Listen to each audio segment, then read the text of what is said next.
आज पढ़ेंगे मानव नेत्र।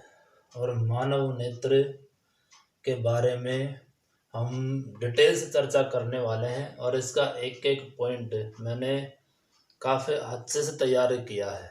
कोई भी समस्या आपको दिखे, कोई भी प्रॉब्लम रह जाए तो आप कमेंट्स बॉक्स में उसका लिंक डाल सकते हैं ताकि हम उसमें आने वाले वीडियो में आपको अच्छे से बता सके। तो मानव नेत्र की ये नामांकित संरचना है भाई। मानव नेत्र की ये नामांकित संरचना है और इसमें पहले इस संरचना के बारे में मैं आपको डिस्कशन कर लेता हूँ और फिर इसकी कार्यविधि बताएंगे भाई। जैसे आप को दिखाई दे रही है कि मानव नेत्र में 3 परतें होती है भाई। ये 3 परतें पाई जाती है ऐसे कैसे। ये 3 परत, ये सबसे भारी परत है, इसको बोलते हैं दृढ़ पटल। इसको बोला जाएगा दृढ़ पटल। और इसके जो भीतरी परत है, मध्य वाली परत है, बिल्कुल मध्य में, और ये मध्य वाली परत बोली जाती है आपको रक्तक पटल। और जो सबसे अंदर है, जिस पर प्रतिबिंब बनता है, वो कहलाते हैं हमारी रेटिना। और रेटिना का दूसरा नाम है दृष्टि पटल। तो ये हमारे नेत्र के अंदर 3 परतें पाई जाती है। और सबसे आगे का भाग जो दिखाई दे रहा है आपको, वो है कॉर्निया। इसको बोला जाता है कॉर्निया। ये जो सबसे आगे का भाग है ये कहलाएगा आपका कॉर्निया। लिखा नहीं है मैंने, तो यहाँ से सबसे आगे का भाग है कॉर्निया। ये कॉर्निया है भाई, सबसे आगे का भाग। सबसे आगे का भाग है कॉर्निया। और कॉर्निया से जैसे हम अंदर पहुंचते हैं तो अपने एक ये आंख की पुतली पाई जाती है भाई, जिसके अंदर से प्रकाश प्रवेश करता है। और जो प्रकाश प्रवेश करता है तो पुतली या प्यूपिल से प्रवेश करता है। और कॉर्निया और प्यूपिल के बीच में एक द्रव भरा होता है जिसे जलोढ़ द्रव कहते हैं। ये प्यूपिल है, ये कॉर्निया है, इसके बीच में एक द्रव भरा होता है जिसे जलोढ़ द्रव कहोगे आप। और प्रकाश इस प्यूपिल से कहाँ जाएगा? अंदर जैसे जाएगा तो हमारे आंख के अंदर लगा होता है लेंस। जो लेंस लगा होता है 2 आइरिस के बीच में। ये आइरिस है भाई, दोनों ये आइरिस है। आइरिस के बीच में क्या लगा होता है? लेंस। और ये आइरिस क्या काम करती है? आइरिस के ऊपर एक मसल्स भी पाई जाती है। पहले तो ये मसल्स कहलाती है पक्षमाभी मसल्स या पक्षमाभी मसल्स कह दो भाई। ये मसल्स है, पक्षमाभी मसल्स। और ये क्या काम करती है? आइरिस का संकुचन करने में और फैलाने में सहायता करती है मसल्स। और आइरिस का काम है प्यूपिल को संकुचित करना और फैलाने का काम करती है। अर्थात जब प्रकाश हमारे आंखों पर तीव्र पड़ता है, तेज पड़ता है, तो आंख का एक तरीके से संकुचन होना। और जब प्रकाश कम रहता है या कोई अचंभे की कोई बात होती है तो आंखों की जो प्यूपिल फैल जाती है। तो आंखों का संकुचन होना और फैलना कौन निर्धारित करती है? आइरिस निर्धारित करती है। और आइरिस की सहायता कौन करती है? पक्षमाभी मसल्स, पक्षमाभी कोशिका इसकी सहायता करती है। जब प्रकाश अंदर प्रवेश करता है तो लेंस में प्रवेश करता है। और लेंस अभी जानते हो, इसको अभिनेत्री लेंस, हमारे आंख का कौन सा लेंस है? अभिनेत्री लेंस। और अभिनेत्री जो लेंस है वो और नाम दो तो आप इसको कौन सा लेंस बोल सकते हो? उत्तल लेंस। हमारे आंखों में जो लेंस लगा होता है वो उत्तल लेंस होता है भाई। कैसा लेंस होता है? उत्तल, जो प्रतिबिंब बनाता है वास्तविक और उल्टा। वास्तविक और उल्टा प्रतिबिंब बनाता है ऐसा कैसा। तो जब प्रकाश अंदर प्रवेश करेगा, लेंस से होकर जाएगा, और जब इस 3 परतीय संरचना के अंदर जैसे प्रवेश करेगा तो इसके अंदर लेंस और ये रेटिना के बीच में क्या भरा होता है? एक द्रव भरा होता है, जिसे आप कहोगे यहाँ से काचाभ द्रव बोला जाता है। इसके अंदर जो पदार्थ भरा होता है, द्रव भरा होता है, वो काचाभ द्रव कहलाता है। और इस रेटिना के ऊपर कोशिकाएं पाई जाती है। दो प्रकार की कोशिकाएं पाई जाती है, एक शलाका कोशिका है और एक शंकु कोशिका है। जो शलाका कोशिका है और शंकु कोशिका, इनका डिस्कशन करेंगे हम एक एक चीज पर। तो पहले इसके डायग्राम पे और देख लेते हैं। यहाँ पर एक पीत बिंदु पाया जाता है भाई, रेटिना पर पीत बिंदु पाया जाता है।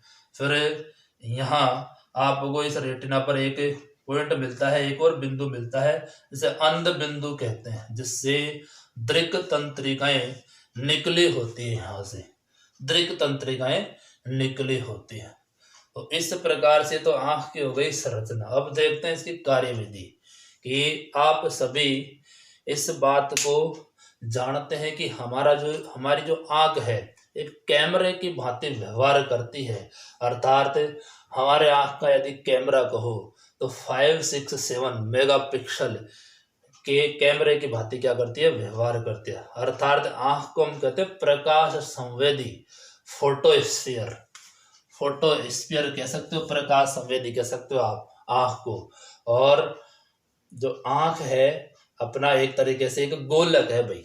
क्या है, एक गोलक। और लिख देता हूं मैं, आंख नेत्र गोलक है, इसको क्या कह सकते हो, नेत्र गोलक। और जिसका व्यास है 2.3 सेंटीमीटर से 2.5 सेंटीमीटर तक इसका क्या होता है, व्यास होता है। ये आंख एक नेत्र गोला देखा होगा आप लोगों ने, वैसा एक आंख गोले के रूप में होती है, जो काम कैमरे की भांति करती है। और इसका जो व्यास है 2.3 से 2.5 सेंटीमीटर तक रहेगा इसका व्यास। तो अब देखो यहाँ से, जैसे मैंने कहा कि आंख हमारे सबसे जो बाहर जो आवरण दिखाई दे रहा है आपको, ये आवरण है कॉर्निया। और कॉर्निया हमारे नेत्र का वह पार्ट है जो हम डोनेट कर सकते हैं। अर्थात ये कैसा होता है, रक्तहीन होता है। इसके अंदर कोई रक्त नहीं पाया जाता कॉर्निया के अंदर। और आंख का नेत्र का जो दान किया हुआ भाग क्या कहलाता है, कॉर्निया कहलाता है, कॉर्निया। तो अब आंख में जैसे प्रकाश प्रवेश करेगा तो प्यूपिल से होकर, लेंस से होकर प्रकाश अंदर जाएगा।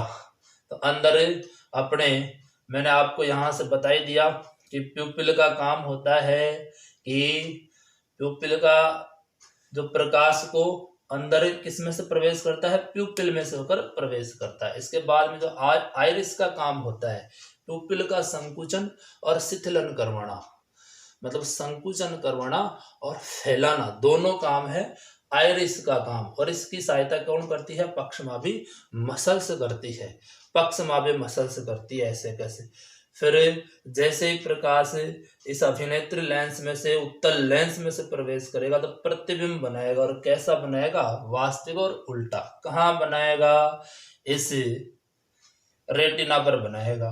रेटिना पर प्रतिबिंब बनेगा, वास्तविक और उल्टा।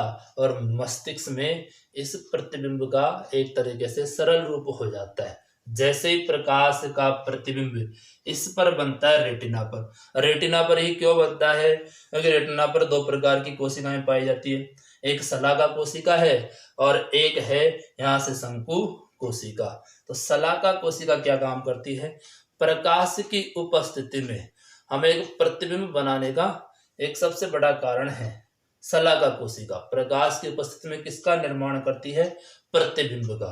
और जबकि जो शंकु कोशिका है वो अंधेरे में भी प्रतिबिंब का निर्माण कर देती है। आप लोग इस चीज को जानते होंगे कि जब अंधेरे में हमें वस्तु कोई दिखाई दे जाती है, हल्की सी वस्तु दिखाई देती है, बिल्कुल ऐसा नहीं कि अंधेरा है और हमें कुछ नहीं दिखाई दे रहा है, दिखाई दे रहा है हमें। वो किसके कारण है, शंकु कोशिकाओं के कारण। तो दो कोशिकाएं पाई जाती है किस पर, रेटिना पर, एक शलाका होती है और एक शंकु होती है।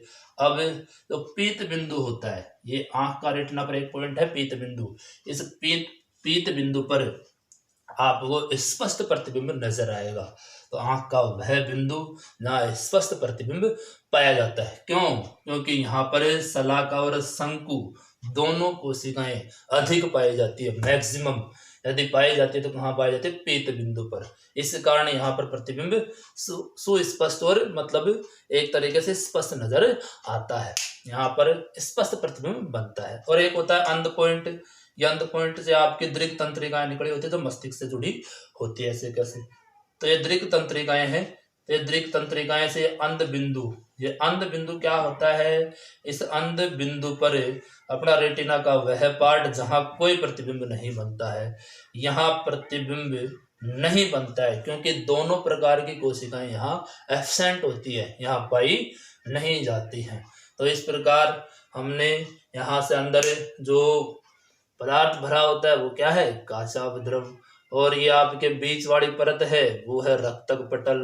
बाहर वाली परत कहलाएगी आपको दृढ़ पटल कहोगे। अंदर वाली रेटिना है। रेटिना का दूसरा नाम दृष्टि पटल है। और देख लेते हैं इधर कि अपने जो प्रतिबिंब है, प्रतिबिंब कैसा बनता है? वास्तविक और उल्टा। तो यहाँ जितनी भी जानकारी है मैंने थोड़ी साझा कर दी है। और दो अहम बातें और रह गई कि जैसे आंख हमारा ये जैसे मेगापिक्सल 576 मेगापिक्सल कैमरे की भांति व्यवहार करता है, और 500 वो प्रकाश संवेदी फोटोस्फीयर, जिसे आप कह सकते हो आंख को कह सकते हो प्रकाश संवेदी फोटोस्फीयर। अगली बात कि यहाँ जो आंख के लिए न्यूनतम दूरी होती है वो 25 सेंटीमीटर, अर्थात हमें कोई जैसे मतलब अपना सूक्ष्म रूप है, छोटे रूप है या अक्षर मान लो, जो जब आप न्यूनतम दूरी कम दूरी पर वस्तु दिखाई देती है तो 25 सेंटीमीटर। कोई वस्तु कम दूरी पर यदि दिखाई देती है तो 25 सेंटीमीटर बोल सकते हो आप उसे। और मैक्सिमम दूरी पर दिखाई देती है तो क्या कह सकते हो? अनंत कह सकते हो। आँख का वह पार्ट जो दान किया जाता है वो कहलाता है कॉर्निया। कॉर्निया। और कॉर्निया का एक और काम है, कार्य क्या है? प्रकाश को अवशोषित करना। ये क्या काम करता है? प्रकाश को अवशोषित कर लेता है कॉर्निया। प्रकाश को क्या कर सकता है? अवशोषित करता है। फिर इसके बाद में जो आइरिस है, आइरिस का काम बता दिया मैंने। प्यूपिल क्या होती है इसका भी काम बता दिया। अर्थात इसका जो नेत्र का जो व्यास है उसको कम ज्यादा करना। अर्थात एक तरीके से क्या काम करेगी? प्यूपिल मतलब प्यूपिल आइरिस को संकुचन है भाई। प्यूपिल जो है आपको एक तरीके से प्यूपिल का काम है कि मतलब प्रकाश को अंदर प्रवेश करवाना, और प्यूपिल का काम है फैलना और सिकुड़ना एक तरीके से भाई। सॉरी, ये आइरिस का काम है, आइरिस का काम है फैलना और सिकुड़ना। तो आपको कहने का मतलब व्यास कम ज्यादा करना होता है। किसका? आइरिस का काम है यहाँ पर व्यास कम ज्यादा करना। प्यूपिल का काम है प्रकाश को अंदर लेना। प्रकाश किसके अंदर से आएगा? प्यूपिल के अंदर से। फिर देख लो आगे, कॉर्निया और लेंस के बीच में जो द्रव भरा होता है वो जलोढ़ द्रव होगा।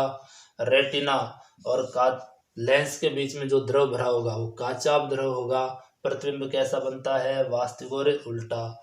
और कोशिकाएं कितनी पाई जाती है? 2, शलाका और शंकु कोशिका। जो शलाका कोशिका होती है वो अंधेरा का ज्ञान करवाती है। शलाका कोशिका है वो आपको यहाँ से अंधेरे का ज्ञान करवाती है। बिल्कुल थोड़ा सा उल्टा लिख दिया भाई। यहाँ शलाका जो कोशिका है वो प्रकाश का ज्ञान करवाती है भाई। इसका ज्ञान करवाती है? प्रकाश का।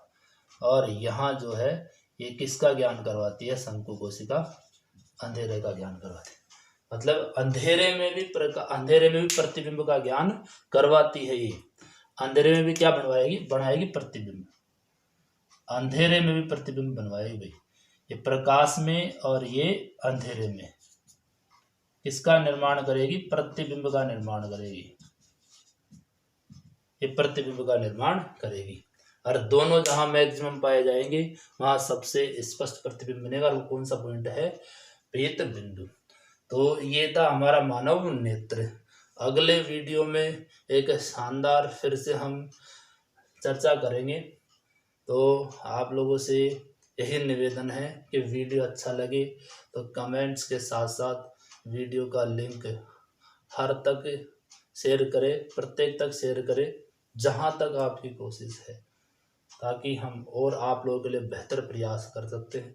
जय हिंद दोस्तों, मिलते हैं अगले वीडियो के साथ।